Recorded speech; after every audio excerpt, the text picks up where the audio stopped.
Ping pong goldfish mga bossing, baka gusto nyo mag-avail. Breed po yan ni Sir Eduardo Sungkuya. Manggagaling yan sa Iloilo mga boss. Ayan yung mga jubi niya.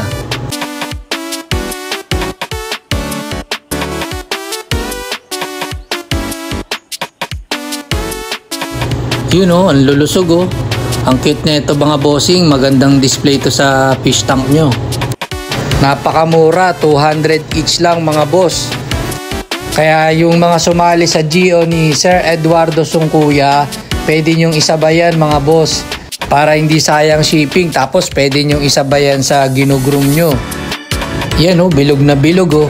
Ito talaga yung tinatawag na gold teb goldfish. Yung tarub goldfish naman, PM nyo lang si Boss Matthew Locsin. Shoutout sa'yo bossing.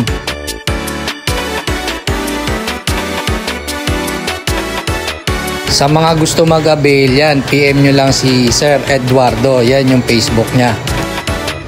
Si Wolverine Ito siya 1 month ago. Medyo mahaba pa yung katawan, yung uso din. Hindi pa siya ganun kawin. Ito na siya after 1 month. Medyo bumibilog na mga bossing. Konting belly drop pa Astig Tsaka more wen growth pa para mas sumolid to si Wolverine. Ayan yung own breed namin na ST. Yung anak ni Goku at saka ni Chichi. Ang nag-groom niyan ngayon si Sir Louis Bernabe. Ito din, ginigroom ni Boss Louis Bernabe. Ayan yung nakuha niyang entry sa GO ni Boss MFL Goldfish na War of the Groomers 2. Ayan yung mga ginugroom ni Boss Louis. Update ko din kayo dyan sa progress niyan mga bossing.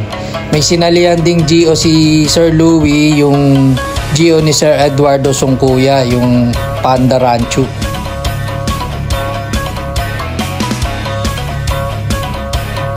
Ito yung breed ni Sir J. Vasquez sa War of the Groomers 2. Ayan yung entry ni Sir Louis. Yung nasa likod naman na black kirin, nawala yung pagka-redhead niyan Own breed din namin yan. Ayan yung second batch. Si Wolverine first batch yan na anak ni Goku at saka ni Chichi. Welcome back again sa ating channel. Ito nga pala si Bumblebee mga boss. Yung multi-winner ni Boss MFL Goldfish na Calico Rancho. Ayan. Breed ni Sir Mark Casas yung rancho na yan. Kaya island born yan. Pero grabe. Ang daming hakot award yan mga boss. Ilang beses nag-champion at saka nag-runner up sa mga online goldfish show. Ayan kitang-kita nyo naman nung pagkakagroom. Napakalupit talaga ni Boss MFL Goldfish. Kahit sa Indonesia, nanalo na din yan mga bossing. Online goldfish show din. Di bali mga boss, gagawa rin ako ng content about sa online show at saka actual show. Para magkaroon ng idea yung mga newbie na goldfish keeper. Pero bibigyan ko na kayo ng idea ngayon mga boss. Ito, ganito ang pag-video ng online show. Ayan, kailangan blue background tapos meron kayong ilaw sa taas para mas makita yung ganda ng isda. Tsaka dapat gabi kayo nagbibideo kasi pag may araw yan, maraming reflection sa salamin pag nagbibideo kayo. Katulad nito, ayan, pulidong pulido, kitang-kita yung ganda ng isda. Kaya blue background tapos may ilaw tapos gabi kayo magbibideo. Tapos dapat laging malinis yung tank, walang mga tae, walang watermarks para plus points yun sa mga judges. Tsaka dapat yung entry nyo, yung goldfish nyo, talagang umiikot sa buong tank pag nag-video kayo, hindi yung nasa isang sulok lang. Lahat ng angulo ng isda nakikita ng judges. Number 1 talaga dyan yung swimming pattern. Kaya mapapansin nyo tong rancho ni Boss MFL Goldfish. Hindi masyadong belly drop, sakto lang para maganda pa rin yung langoy niya. Kaya pag magbibideo kayo for entry, pagandaan nyo, huwag nyo muna pakainin yung goldfish nyo.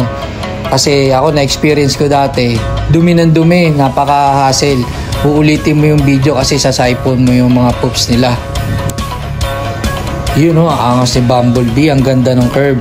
Ayan din, isa pang tips mga boss. Pag titingin kayo ng potential grade, show grade na rancho, kailangan yung curve ganyan, smooth na smooth. Yung pendacle. Pag sinabing pendacle, yung dulo ng buntot ng rancho. Ayun, ganyan lang kasakto. Maganda yung caudal, pantay yung mga fins. Pag lumangoy, ganyan, hindi tumutupi yung mga buntot niya. Kaya kung gusto nyong gumanda yung goldfish nyo, order na kayo kay Boss MFL Goldfish ng Mutant Pellet at saka Custom Mix at saka Cosmo Pellet. Ayan, kita nyo naman, umakot award. Sa mga gusto mag-avail ng potential grade, mat grade na quality rancho, PM nyo lang si Sir Mark Casas. Ito na pala si Soka mga boss, buti talaga napunta siya sa maalagang keeper. Ayan oh, ang ganda ng setup ni Sir. Shoutout nga pala kay Sir Heron Dordas. Maraming salamat bossing sa pag-alaga kay Soka. Okay, shoutout muna tayo mga boss. Shoutout kay Sir De La Cruz Gaban, siya yung nag-avail nung 2 material grade natin, taga Las Piñas pa si Sir. Shoutout din sa kanyang girlfriend. Kay Ma'am Trisha Joy Ocampo, shoutout sa iyo ma'am, maraming salamat po. Shoutout din kay Smoker Sama at kay Boss Ad Sonido. Shoutout din kay Boss Jeron Andaya at kay Bossing Simon SM. Maraming salamat sa suporta mga bossing. Ito pala yung mga potential grade ni Sir Michael Mosqueda. Shoutout sa Team Fins and Curves. Ayan si Sir Michael Mosqueda. Mumakot award din si bossing. Ang founder po ng team namin sa Fins and Curves ay si Sir MFL Goldfish. Siya po bumuo ng team na yan. Outdoor setup din to si Sir Michael Mosqueda. Kaya ayan oh, may green algae mga boss, tsaka babad dyan sa tubi.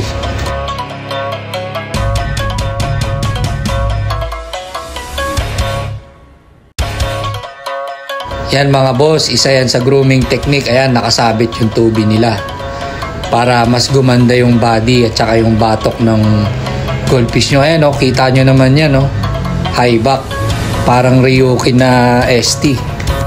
Yan ang technique ni Boss Michael Mosqueda. At saka ang gamit niyang pellet ay Cosmo Pellet mga bossing. Kaya pag gusto nyo magpaturo mag-groom, PM nyo lang si Sir Michael Mosqueda at saka si Boss MFL Goldfish. Meron din ako mga video mga boss ng grooming at saka filtration. Panoorin nyo yung mga previous vlog ko mga boss, sana makatulong yun. Siyempre pag may ads, wag nyo po skip, malaking tulong yun sa ating channel.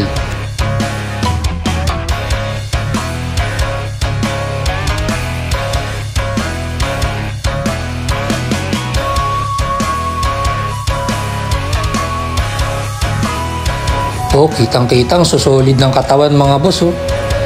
Ang sarap sa mata nung mga ST ni Sir Michael. Tsaka ayan oh, only tubi. Sa tubi mga boss, may risk yan kaya dapat maganda yung supplier nyo.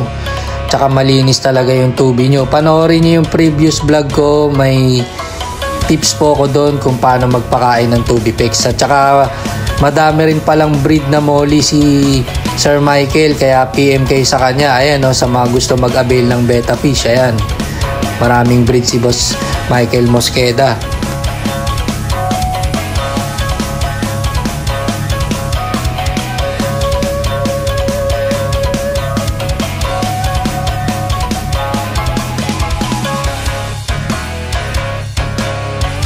At saka tips ko din mga boss, pag nagpapakain kayo ng tubi, magpalit kayo lagi ng tubig kasi magpataas ng ammonia yan. Kaya importante talaga yung water quality. 30 to 40% daily water change pagka naka-boost feed kayo ng tubi pegs.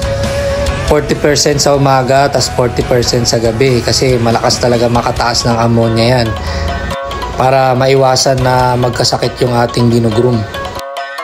Ito pala yung mga award ni Sir Michael Mosqueda. Ayan, champion oh, best in black.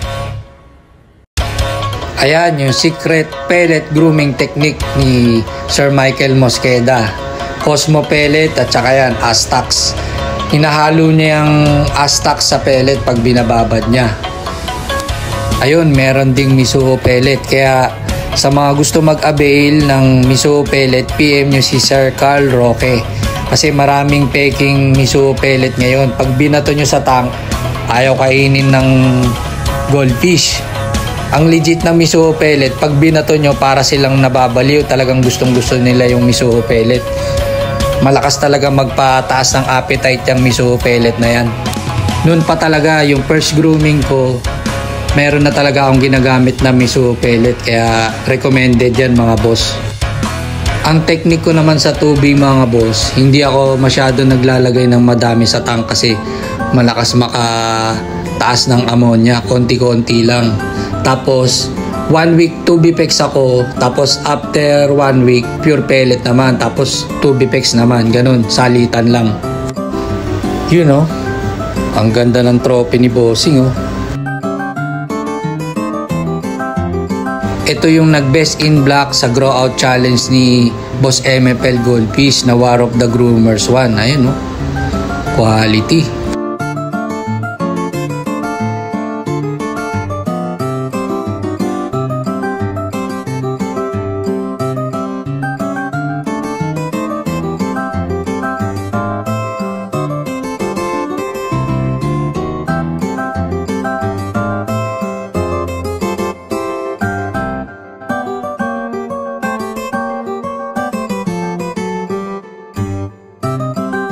Ito naman yung nag-champion ni Boss sa online show ng Sofia. Grabe, solid oh. Napakadaming entry, tapos ito yung nag-champion. Kaya sali kayong mga bossing. Ang sarap sa feeling ng makakuha ng achievement sa online show, manalo ng trophy. Kasi buong Pilipinas yung sumasali mga bossing, kaya try nyo sumali sa mga Goldfish show. Ito yung FB ni Sir Michael Mosqueda. Ito pala yung mga material grade natin mga boss, malalaki na. 250 each lang yan mga boss, kaya PM lang kayo. Ayan oh, lalaki na oh. Pwede nyong gamitin tong material grade pang breeding or for practice grooming.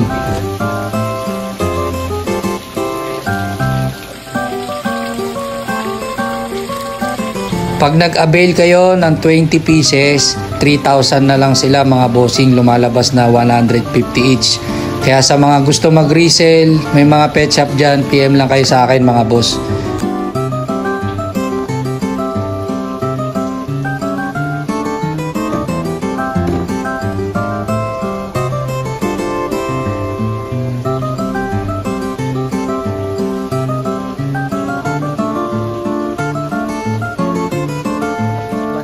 Ito naman yung mga available natin na potential grade.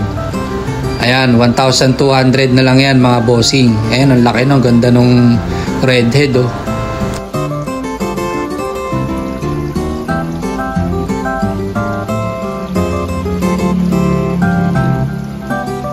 Ayan oh, 4 pieces lang sila dyan sa 100 gallon. Kaya i-avail nyo na bossing, kasi habang nalaki yan, tataas po yung presyo nila kasi ginugroom din namin.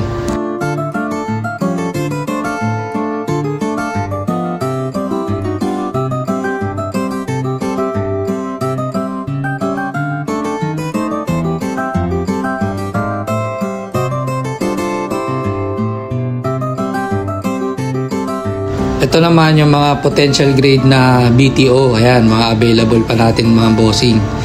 Ginugroom din namin yan. Nasa 100 gallon sila. 5 pieces lang sila dyan.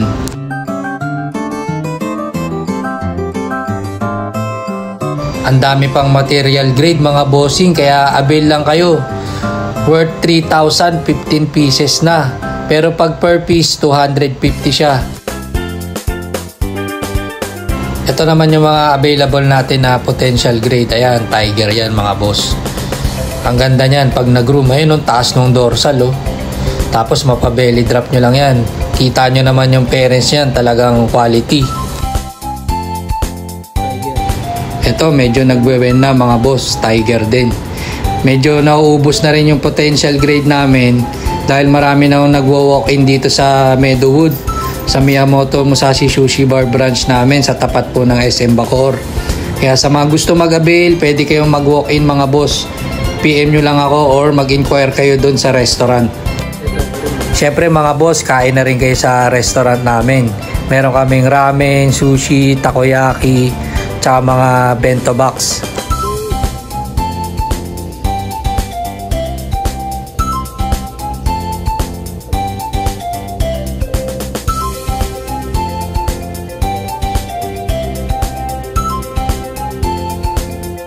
Ito na si Goku Black mga bossing at saka si Pikachu. Medyo lumalaki-laki na rin sila.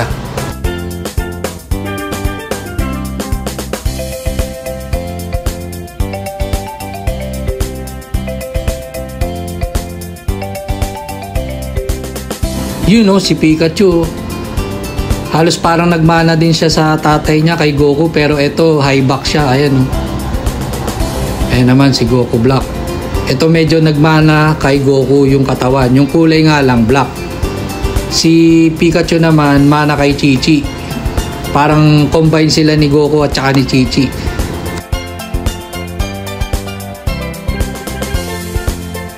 Ayan na si Gogeta. Kulay orange siya nung Greenom natin. Ngayon nag full black na yan si Gogeta.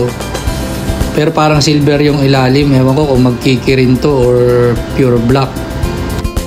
Sayang nawala yung black pattern ni Pikachu sa katawan para Pikachu. Sana wag mawala yung black dot sa ilong niya.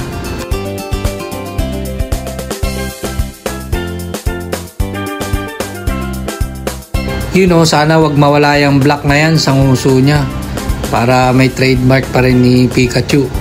Okay mga boss, maraming salamat sa suporta. Jamir Goldfish is signing off and God bless.